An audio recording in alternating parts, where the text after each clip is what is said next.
मान्छेको जीवन बचाउने औषधिमा समेत घोटाला गर्ने र सेटिङ मिलाएर रकम असुल्दै व्यापारी पोस्ने औषधि व्यवस्था विभागका हाकिमहरूको धन्दा हो यो।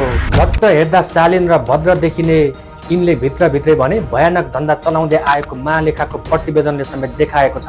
यही बेहोराको उजुरी परेपछि प्रधानमन्त्री बालेन शाह नै एक्सनमा उत्रिएका छन्। महानिर्देशक नारायण ढकाललाई विभागबाट हटाएर छानबिन सुरु गरेका छन्। प्रधानमन्त्री बालेन शाहले यस प्रकरणलाई गम्भीर रूपमा लिँदै औषधि व्यवस्था विभागमा भएको अनियमितता छानबिन गर्न कडा कदम चालेका छन्। औषधि व्यवस्था विभागका महानिर्देशक नारायण ढकाल विरुद्ध उजुरी परेपछि उनलाई विभागबाट हटाएर मन्त्रालय तानिएको छ।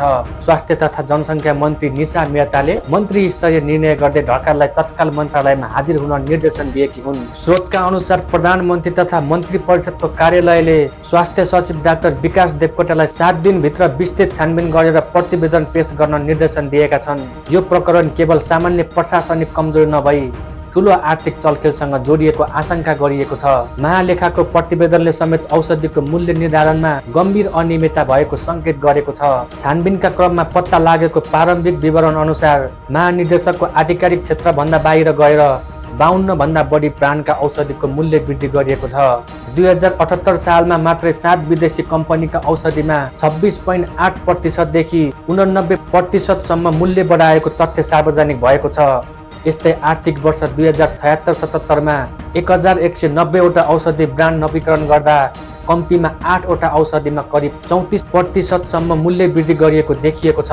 जबकि औषधि ऐन 2035 अनुसार औषधिको मूल्य निर्धारण वा वृद्धि गर्दा औषधि मूल्य अनुगमन समिति, औषधि परामर्श परिषद र मन्त्री परिषदको स्वीकृति अनिवार्य हुन्छ।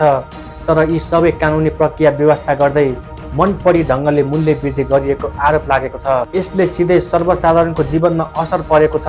दैनिक प्रयोग हुने औषधिदेखि ज्यान जोगाउने अत्यावश्यक औषधिसम्म महँगो बनाएको भन्दै जनस्तरबाट व्यापक असन्तुष्टि देखिएको छ। यस विषयमा संसदमा समेत गम्भीर रूपमा प्रश्न उठेको छ।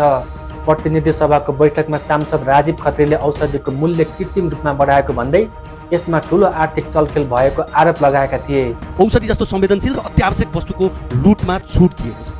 सभामुख महोदय, यो कुनै पनि बनाऊ आरोप मैले यहाँ राखिरहेको छैन। महालेखा परीक्षकको प्रतिवेदन मार्फत उद्घाटित भएको कुरा हो। औषधि व्यवस्था विभागका महानिर्देशकले 52 ब्रान्डको औषधिको मूल्य बढाएको देखिन्छ। उनका अनुसार 2074 सालदेखि 2082 सम्म आइपुग्दा 4000 भन्दा बढी औषधिको मूल्य वृद्धि गरिएको छ, जसबाट अर्बौं रुपियाँ बराबरको अनियमितता भएको हुन सक्ने दावी गरिएको छ। यो विषयमा 4 वर्ष अघि नै अख्तियार दुरुपयोग अनुसन्धान आयोगमा उजुरी परेको भए पनि अहिलेसम्म प्रभावकारी रूपमा अनुसन्धान अघि बढ्न नसकेको भन्दै आलोचना भइरहेको छ। तर अहिले भने परिस्थिति फरक देखिएको छ। प्रधानमन्त्री बालेन शाह नेतृत्वको सरकारले यो प्रकरणलाई अन्त्यसम्म पुर्याउने संकेत दिएको छ। केवल छानबिनमै सीमित नराखी दोषीलाई कारबाही गर्ने तयारी समेत भइरहेको बताएको छ। पहिलो चरणमा महानिर्देशकलाई विभागबाट हटाएर मन्त्रालयमा तानिएको छ भने दोस्रो चरणमा आर्थिक कारोबार निर्णय प्रक्रिया र सम्बन्धित सबै फाइलहरूको विस्तृत अध्ययन सुरु गरिएको छ। विशेषज्ञहरूका अनुसार यदि आरोप प्रमाणित भयो भने यो नेपालको स्वास्थ्य क्षेत्रमा सबैभन्दा ठूलो घोटाला मध्ये एक हुन सक्छ। अब प्रश्न उठेको छ, के यसपटक साँच्चै दोषीलाई कारबाही हुन सक्छ वा अघिल्ला प्रकरणहरू जस्तै यो पनि समयसँगै सेलाउँदै जानेछ? जनताको नजर अहिले सरकारतर्फ छ, किनकि यो विषय केवल भ्रष्टाचारको होइन, प्रत्यक्ष रूपमा जनताको जीवन र स्वास्थ्यसँग जोडिएको विषय हो। आगामी दिनमा छानबिन प्रतिवेदनले के खुलासा गर्छ र सरकार कतिको कडा कदम चाल्छ, त्यसले नै यो प्रकरणको वास्तविक दिशा तय गर्नेछ। 9% सम्म आफू खुसी मूल्य वृद्धि भएको देखिन्छ। आर्थिक वर्ष 2076-77 मा विभागले नयाँ दर्ता तथा नवीकरण गर्दा विदेशी 190 वटा ब्रान्डको औषधि नवीकरण गरेकोमा 88 वटा ब्रान्ड